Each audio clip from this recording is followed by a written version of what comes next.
Hello friends, welcome back to my channel. आज हम next topic को स्टार्ट करेंगे जो कि है इक्विलिब्रियम मॉइस्चर कंटेंट। तो हम जैसे देखते हैं कि जो भी एग्रीकल्चर प्रोडक्ट है वो हाइड्रोस्कोपिक इन नेचर है। तो एग्रीकल्चरल अगर प्रोडक्ट हम लोग देखेंगे तो वो हाइड्रोस्कोपिक इन नेचर है। हाइड्रोस्कोपिक मतलब एक तो वाटर लेना या फिर वाटर छोड़ना, यानी लूज करना या गेन करना। ठीक है। तो अभी ये जो लूज एंड गेन करने का है तो वो किस पे डिपेंड रहता है? एम्बिएंट टेम्परेचर पे और रिलेटिव ह्यूमिडिटी पे। अगर समझो एम्बिएंट टेम्परेचर अगर हमारा बढ़ जाता है, ठीक है, और हमारी relative humidity humidity of air बोल दो, ह्यूमिडिटी ऑफ एयर अगर कम होती है तो इसका रिजल्ट क्या होगा? जो वाटर होगा ग्रेन को वेपराइज हो जाएगा। Water will be vaporise from grain. तो आपको grain water vaporisation from grain की कंडीशन पूछ सकते हैं। तो इसमें कंडीशन क्या देंगे? जब एम्बिएंट टेम्परेचर बढ़ जाता है और ह्यूमिडिटी कम हो जाती है तब water vaporize water present in food grain vaporizes. Consequently grain lose moisture which result in drying ना। तो जो ग्रेन मॉइस्चर लूज करता है तो एक तरफ से क्या हो गया? उसका ड्राइंग हो गया है ना। तो अभी इसमें कंडीशन चाहिए कब ग्रेन, अभी ग्रेन जो है वो भी हाइड्रोस्कोपिक है, तब ये ग्रीन है तो वो कब मॉइस्चर लेगा और कब मॉइस्चर देगा, उसी की तो कंडीशन होंगी ना। तो पहले हम उसकी कंडीशन देख लेंगे। तो सबसे पहले अभी ये जो मॉइस्चर का लेना देना है वो किससे डिपेंड रहता है? वेपर प्रेशर पे डिपेंड रहता है। ठीक है। तो अगर समझो ग्रेन के अंदर जो वाटर प्रेजेंट है, ठीक है, वाटर प्रेजेंट इन ग्रेन है ना, इसका अगर वेपर प्रेशर बढ़ता है, ठीक है, या फिर इसका वेपर प्रेशर ज्यादा है as compare to vapour pressure of water, ठीक है, of water present in air, है ना, अगर ये ज्यादा है और ये कम है तो क्या होगा? जो वाटर है ग्रेन में का वो वेपराइज हो जाएगा। मतलब ग्रेन में से वाटर है वो वेपराइज हो जाएगा। ठीक है। और कहाँ पे जाएगा? एनवायरमेंट में, या फिर हम लोग एटमॉस्फेयर बोलेंगे क्योंकि इस ग्रेन में का जो वाटर है या जो ग्रेन का वाटर है वो किसमें डिफ्यूज हो जाएगा? एटमॉस्फेयर में डिफ्यूज हो जाएगा। लेकिन कब? जब ग्रेन में का वेपर प्रेशर मतलब वाटर का वेपर प्रेशर ज्यादा है और एयर में जो वाटर प्रेजेंट है उसका वेपर प्रेशर अगर कम है तब ग्रेन क्या करेगा? ग्रेन मॉइस्चर छोड़ देगा। ठीक है। अगर वही उल्टी बात रही, अगर वाटर प्रेजेंट इन ग्रेन, ठीक है, वाटर प्रेजेंट इन ग्रेन, इसका अगर वेपर प्रेशर कम होता है, इसका अगर वेपर प्रेशर कम होता है, इसका अगर वेपर प्रेशर ज्यादा होता है तो इसका रिवर्स हो जाएगा। ग्रेन क्या करेगा? एब्सॉर्ब करेगा। ग्रेन विल एब्सॉर्ब, तो वो एटमोसफियर से मॉइस्चर लेने वाला है। ठीक है। तो ये दो मेन कंडीशन है, एक तो वेपर प्रेशर ऑफ ग्रेन, अगर वाटर जो ग्रेन में प्रेजेंट है उसका वेपर प्रेशर अगर ज्यादा है और एटमोसफियर में या फिर एयर में जो वाटर प्रेजेंट है उसका वेपर प्रेशर कम है तो ग्रेन पानी छोड़ देगा। और अगर समझो वाटर प्रेजेंट इन ग्रेन उसका वेपर प्रेशर कम है as compare to the water present in air, उसका वेपर प्रेशर ज्यादा है, तो मॉइस्चर या फिर जो वाटर है वो ग्रेन एब्जॉर्ब करेगा। तो ये जो प्रॉपर्टी है ना एब्जॉर्बिंग और लीडिंग की, तो उसको हम लोग क्या बोलते हैं? Hydroscopicity. This property is known as hydroscopicity, मतलब gaining and losing of moisture, gain और लूज। अभी इक्विलिब्रियम मॉइस्चर कंटेंट का क्या रोल है? Why we have to study equilibrium moisture content, है ना। नाम में से ही पता चलता है इक्विलिब्रियम मॉइस्चर कंटेंट। इक्विलिब्रियम मतलब स्टेबल हम जिसे बोलते हैं, और मॉइस्चर कंटेंट, तो मॉइस्चर कंटेंट जो ग्रेन अटेंड करता है। सपोज अगर एक एनवायरमेंट है इसमें हमने एक ग्रेन रख दिया, एक तो वो मॉइस्चर देगा या फिर मॉइस्चर लेगा। ये प्रोसेस कब तक चालू रहेंगी? देना और लेना, जब तक कि ग्रेन का मॉइस्चर कंटेंट और एटमॉस्फेयर का मॉइस्चर कंटेंट ये समान नहीं हो जाता। मतलब जब इक्विलिब्रियम हम दोनों की एस्टैब्लिश नहीं हो जाती, मतलब ये एटमॉस्फेयर है ये ग्रेन है, इन दोनों में जब इक्विलिब्रियम एस्टैब्लिश हो जाएगा तभी देने का जो प्रोग्राम है वो खत्म हो जाएगा। तो moisture attend by grain with respect to a set of atmospheric temperature and relative humidity is called as equilibrium moisture content of grain.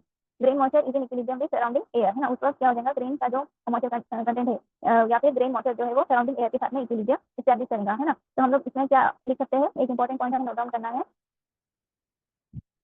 That is moisture attend by grain और moisture content attained by a grain with respect to a set of atmospheric temperature and relative humidity is called equilibrium moisture content। Okay. तो ये important definition हमारी हो जाएंगे। अभी जैसे हमने moisture content को डिटरमाइन करने के लिए डिफरेंट मेथड देखी, कौन कौन सी? Direct and indirect. वैसे ही इक्विलिब्रियम मॉइस्चर कंटेंट को अगर हमें डिटरमाइन करना है तो उसके लिए भी दो डिफरेंट मेथड है, दैट इज स्टैटिक मेथड और दूसरी है डायनामिक मेथड। अभी जो स्टैटिक मेथड है सबसे पहले हम लोग वो देखेंगे। अभी इसमें जो ग्रेन है वो एक कांस्टेंट एटमॉस्फेयर में रखा जाता है, जैसे कि स्टीम एयर बोलो या उसकी जो ह्यूमिडिटी या टेम्परेचर है वो कांस्टेंट रहेगा, जिसमें वो इक्विलिब्रियम हो जाएगा। ग्रेन को एक ऐसे एनवायरमेंट में पुट किया जाता है जहाँ से जो एयर है वो ह्यूमिड एंड सील हो, और फिर कुछ देर के बाद में वो क्या करेगा? ग्रेन वो एटमॉस्फेयर के साथ में इक्विलिब्रियम फॉर्म करेगा। ठीक है। अभी ये जो एयर है ना इसको इक्विलिब्रियम में लाने के लिए या डिजायर्ड आरएच में लाने के लिए, है ना, अभी हमें सपोज एक एयर है, एयर का टेम्परेचर और रिलेटिव ह्यूमिडिटी हमें मेंटेन करना है। तो उसके लिए हम लोग कुछ चार्ज या कॉन्सेंट्रेटेड सॉल्यूशन यूज करते हैं। ये आरेख हमें मेंटेन करना है ना। तो हम लोग कॉन्सेंट्रेशन मेंटेन करने के लिए जैसे सल्फ्यूरिक एसिड है, हाइड्रोक्लोरिक एसिड है, वो यूज करते हैं। तो to bring atmospheric air to desire are different level of concentration are use. अभी जैसे कि अभी आपको 80% आर करना है, तो कुछ अलग आपको लेना पड़ेगा कॉन्सेंट्रेशन एसिड का। अगर 10% करना है तो अलग लेना पड़ेगा, 40% आर करना है तो आपको अलग करना पड़ेगा। तो उसके हिसाब से अलग अलग कॉन्सेंट्रेशन की लेवल है। तो we have to use different level of concentration.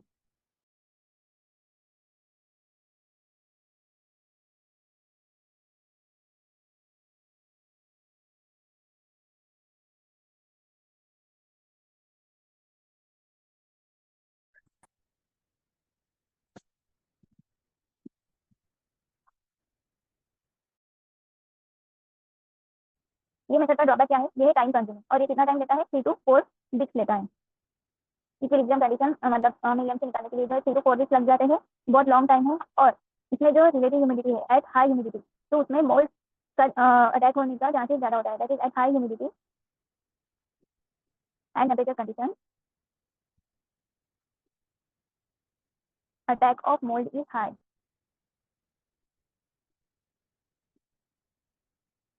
तब इसमें अगर रेंज फॉल हो गए तो फिर जो वैल्यूज आएंगी वो भी गलत आएंगी, क्योंकि उसमें हीट ऑफ एक्सपिरेशन ऐड हो जाएगा। तो it is important to maintain required RH and temperature of air throughout the test period. मतलब पूरा जो भी हम लोग टाइम ले रहे हैं 3 to 4 वीक्स में, तो उसमें वो पूरा का पूरा जो है वो मेंटेन होना चाहिए, क्या टेम्परेचर और आरएच मेंटेन होना चाहिए। तो टेम्परेचर आरएच का हम लोग कैसे मेंटेन करें, चार्ज यूज करके या फिर कॉन्सेंट्रेटेड H2SO4 यूज करके, इसमें और चार्ज। ठीक है, पर अब टेम्परेचर कैसे मेंटेन करेंगे, तो वो जो हम लोग डेसिकेटर या जो भी इक्विपमेंट में वो कंडीशन क्रिएट कर रहे हैं वो हम लोग रखते हैं एयर ओवन में।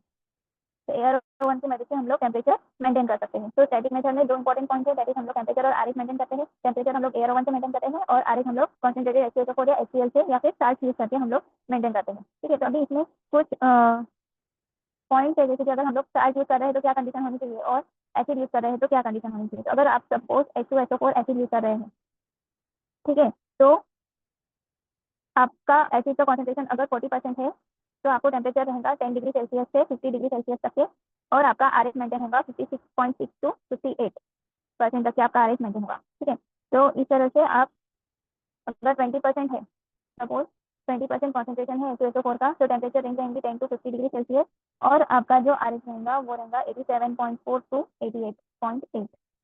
इस तरह से अगर आप चार्ज यूज कर रहे हैं, तो इसमें आपको एक ध्यान रखना है कि टेम्परेचर जो रहेगा वो अगर ज़्यादा रहेगा तो आपका आरएच जो रहेगा वो कम रहेगा।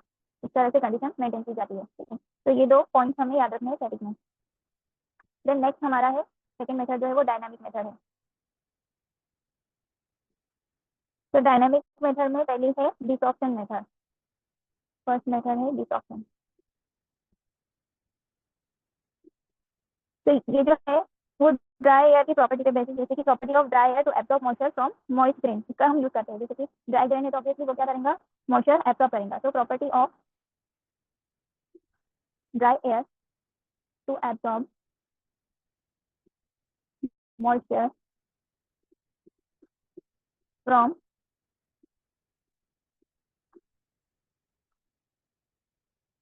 Moist air, sorry moist grain is employed. जैसे कि अभी ग्रेन ड्राई है तो वो मॉइस्चर एब्जॉर्ब करेगा। वैसे अगर समझो एयर ड्राई है तो ऑब्वियसली ग्रेन के अंदर का वाटर का वेपर प्रेशर बढ़ जाएगा, और जो एयर का वेपर प्रेशर है वो कम रहेगा। इसलिए जो ड्राई एयर है वो क्या करेंगी, ग्रेन में से मॉइस्चर एब्जॉर्ब कर लेंगी। तो इस ऑप्शन में वही यूज होता है कि जो एयर है ना, वो मॉइस्चर एब्जॉर्ब करती है ग्रेन में से। तो इसमें क्या होता है, जो मॉइस्ट ग्रेन होते हैं वो एयर टाइट कंटेनर में पैक किए जाते हैं। तो moist grain is place in air tight container, और जब वो इक्विलिब्रियम में आ जाता है कंटेनर, जब वो ग्रेन के साथ में इसमें जो एयर है वो इक्विलिब्रियम में आ जाती है ना, when air comes in equilibrium to grain, तब उसका आरएच मेजर किया जाता है। जब इक्विलिब्रियम कंडीशन स्टेबलाइज होती है तब हम आरएच मेजर करते हैं बाय इलेक्ट्रिक हाइग्रोमीटर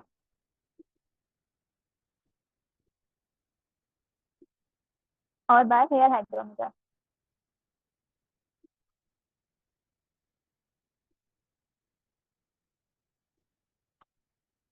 तो इस तरह से ये डिसऑप्शन मेथड है। फिर से एक बार हम लोग रिवाइज करेंगे। इस मेथड में ड्राई एयर की प्रॉपर्टी यूज की जाती है, कौन सी वाली, तो मॉइस्चर में पुट करते हैं और जब वो एयर इक्विलिब्रियम में आ जाती है तब उसका रिलेटिव ह्यूमिडिटी हम मेजर करते हैं। सिंस द कंटेनर है little quantity of air, equilibrium जल्दी ही रीच हो जाता है। तो ये है डिसॉर्प्शन मेथड।